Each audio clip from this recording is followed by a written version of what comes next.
আমরা যদি জুলাইয়ের সাথে অগাস্টের প্রবৃদ্ধি ধরি তাহলে এটা প্রায় 90% প্রবৃদ্ধি হয়েছে। যারা ব্যাংকে টাকা লেনদেন নিয়ে কিংবা টাকা উঠানো নিয়ে অনেক চিন্তিত, আবার অনেকেই হয়তোবা এরকমটা সম্মুখীন হচ্ছেন যে ব্যাংকে আপনি যে পরিমাণের টাকা উত্তোলন করতে যাচ্ছেন সেই টাকাটি আপনি ব্যাংক থেকে উঠাতে পারছেন না। আবার এরকমটাও কিন্তু কথা উঠেছে যে অনেক ব্যাংকই কিন্তু দেউলিয়ার পথে। ঠিক এই মুহূর্তে কিন্তু যমুনা নিউজ একটি অনলাইন প্রতিবেদন করেছে, যেখানে এই বর্তমান সময়ে আসলে অর্থনৈতিক যে সংকট বা আপনি যে ব্যাংকে লেনদেন করবেন টাকা উঠাতে পারবেন কিনা বা আসলে সামনের দিকে ব্যাংকের অবস্থা কি হচ্ছে, আপনি কি ব্যাংক নিয়ে নিরাপদ নাকি অনিরাপদ, এই সকল তথ্য নিয়ে কিন্তু খুবই গুরুত্বপূর্ণ এই ভিডিওটি তৈরি করেছি। কারণ অনেকেরই কোটি কোটি টাকা বা লাখ লাখ টাকা ব্যাংকে জমা পড়ে আছে, কিংবা ব্যবসায়িক কারণে আপনি আপনার চাহিদা মতো টাকা উত্তোলন করতে পারছেন না, বা কাউকে আপনি টাকা পাঠাবেন সেটাই আপনি পারছেন না। তো সেই প্রেক্ষাপটে একটি জিনিস যেটি বলা হচ্ছে যে ব্যাংকে এরকম কথাটি কিন্তু বেশি আসে যে ব্যাংকে টাকা নেই, অর্থাৎ ব্যাংকে রিজার্ভ নেই। তো রিজার্ভ না থাকার পিছনে কিন্তু অনেক যুক্তি আমরা দেখেছি, অনেক সংবাদ আমরা দেখেছি, এবং অনেক ব্যাংকই এমন আছে যে অনেকটা দেউলিয়ার পথে, এরকম বিষয়গুলো দেখেছি। তো সেই প্রেক্ষাপটে যেটি হচ্ছে যে একটি সুন্দর সংবাদ, খুবই ভালো সংবাদ, যারা ব্যাংকিং করে থাকেন বা যাদের অনেক টাকা ব্যাংকে আছে কিংবা টাকা উঠাতে পারছে না, তাদের জন্য কিন্তু আজকের অনেক বড় একটি সুসংবাদ। যেটি বলছিলাম যে যমুনা টিভি অনলাইন তারা একটি সংবাদ প্রকাশ করেছে, সেখানে তারা হেডলাইন দিয়েছে হাতের টাকা আবারও ফিরছে ব্যাংকে। অর্থাৎ এরকমটা কিন্তু ছিল যে অনেকে নিজের টাকা, কোটি কোটি টাকা নিজের ঘরে রেখেছে, যার ফলে ব্যাংকের টাকা বা ব্যাংকের যে মজুদ থাকার কথা সে টাকাটি নেই। তো ঘর থেকেও কিন্তু এর মধ্যে দেখেছি যৌথ বাহিনী অভিযানে, অর্থাৎ এই অন্তর্বর্তীকালীন সরকারের সময় অনেক বড় বড় মানুষের বাড়ি থেকে কিন্তু কোটি কোটি টাকা উদ্ধার করা হয়েছে। তো সেই প্রেক্ষাপটে এই সংবাদটি হচ্ছে হাতের টাকা আবারও ফিরছে ব্যাংকে। এটি নিয়ে সংবাদ প্রকাশ করেছে 19 নভেম্বর 2024 যমুনা টিভি। তো সেখানে আসলে তারা কি বলেছে সেটি একটু আপনাদের সামনে আমি উপস্থাপন করছি। দুর্বল ব্যাংক, একই ভুক্তকরণ, ছাত্র জনতার আন্দোলন এবং উচ্চ মূল্যস্ফীতি সহ বেশ কিছু কারণে অনেকেই টাকা তুলে নিয়েছেন ব্যাংক থেকে। ফলে বেড়েছিল ব্যাংকের বাইরের মানুষের কাছে টাকার পরিমাণ। তবে পট পরিবর্তন, আবারও সেই টাকা ফিরতে শুরু করেছেন ব্যাংকে। বাংলাদেশ ব্যাংকের এক প্রতিবেদনে দেখা যায় আগস্টের দ্বিতীয় সপ্তাহে ব্যাংকের বাইরে ছাপানো টাকার পরিমাণ ছিল 3,01,947 কোটি টাকা।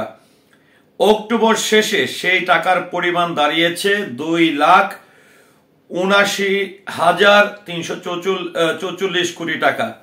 এটিকে ব্যাংকের প্রতি মানুষের আস্থা প্রতিফলন বলে মনে করছেন বাংলাদেশ ব্যাংক।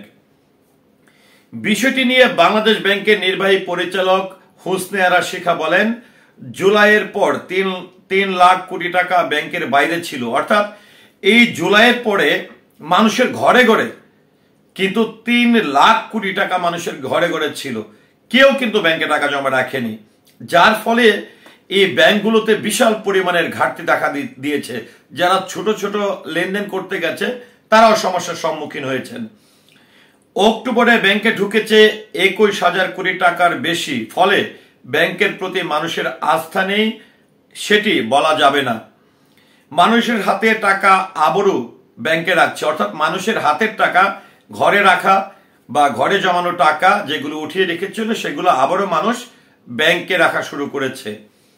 ঘরের টাকা ব্যাংকে ফিরলেও কিছু ব্যাংকের তারল্য সংকট কাটছে না, বরং দিনে দিনে প্রকট আকার ধারণ করছে। বাংলাদেশ ব্যাংক বলছে আমানত ফেরাতে দুর্বল ব্যাংকগুলোকে আরো উদ্যোগী হতে হবে, প্রয়োজনে নতুন পণ্য আনতে হবে। হোসনে আরা শিখা বলেন, কিছু ব্যাংক এখনো টাকার জন্য ভুগছে, এখানে তারা কিছু কৌশল অবলম্বন করতে পারে। তারা ইউনিক কোনো উদ্যোগ নিয়ে ব্যাংকে টাকা ফেরাতে পারেন। ব্যাংকার ও বিশ্লেষকরা বলেছেন, সম্প্রতি আর্থিক খাতে সংস্কারের বেশি কিছু উদ্যোগ নিয়েছেন বাংলাদেশ ব্যাংক।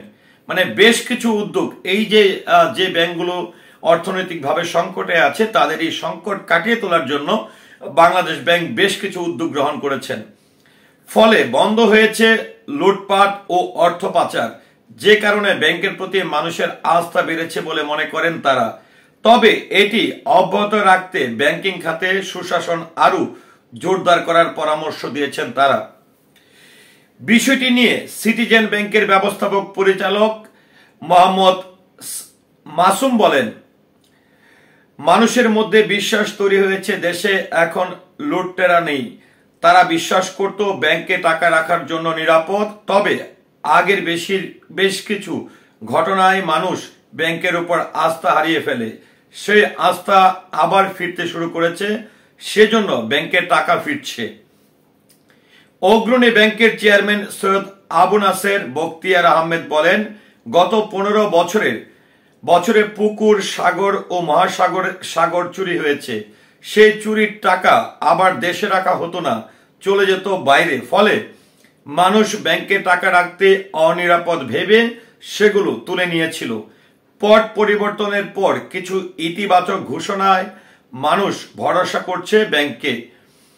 ঘরের টাকা ব্যাংকে ফেরার ফলে বেসরকারি খাতে ঋণ প্রবাহ বাড়বে, যা অর্থনীতি এবং কর্মসংস্থানে ইতিবাচক ভূমিকা রাখবে বলে আশা বিশ্লেষকদের।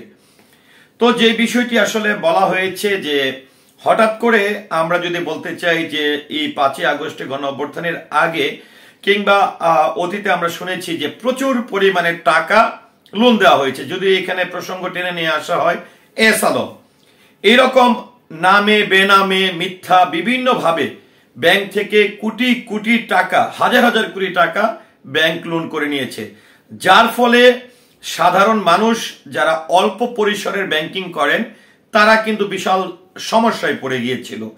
আবার যখন হঠাৎ করে এইরকম কিছু গুজব ছড়িয়ে যায় কিংবা আলোচনায় আসে যে ব্যাংক দেউলিয়া, এমক ব্যাংক দেউলিয়া হয়ে যাচ্ছে, তমক ব্যাংক দেউলিয়া হয়ে যাচ্ছে, আবার প্রত্যক্ষ বা পরোক্ষভাবে অনেকে এমন আছে যে 2 লক্ষ টাকা উঠাতে ব্যাংকে গেছে, কিন্তু 2 লক্ষ টাকার মধ্যে 5,000 টাকা পর্যন্ত কিছু কিছু ব্যাংক দিতে পারছে না। কিংবা জরুরি প্রয়োজনে আপনি যখন, আপনার এখন জরুরি প্রয়োজন 5 লক্ষ টাকা, সেখানে যদি আপনাকে 50,000 টাকা দেয় তাহলে তো আপনার চাহিদা পূরণ হবে না। তো এই যে বিষয়গুলোর সম্মুখীন হয়েছে মানুষ লেনদেনের ক্ষেত্রে, সেই জায়গা থেকে কিন্তু মানুষের আস্থা অনেকটা নষ্ট হয়ে গিয়েছিল। তারপরে যদি বলতে চাই যে অন্তর্বর্তীকালীন সরকার আসার পরে যৌথ অভিযানের ফলে আমরা যে কথাটি বলা হয়েছিল যে ব্যাংক দেউলিয়ার একটি সম্ভাবনা, এই কথাটি শোনার পরে অনেকেই তাদের যে জমানো টাকা বা ব্যাংকে থাকা টাকাগুলো উত্তোলন করে তারা ঘরে নিয়ে রেখেছিল। তো এর মধ্যে আমরা দেখেছি যে অনেক কালোবাজারির টাকাও কিন্তু যৌথ বাহিনীর অভিযানে কিন্তু সেই টাকাগুলো কিন্তু অনেক উদ্ধার হয়েছে। তো এইরকম ভাবে আস্তে আস্তে কিন্তু মানুষের আস্থা ফিরে আসছে।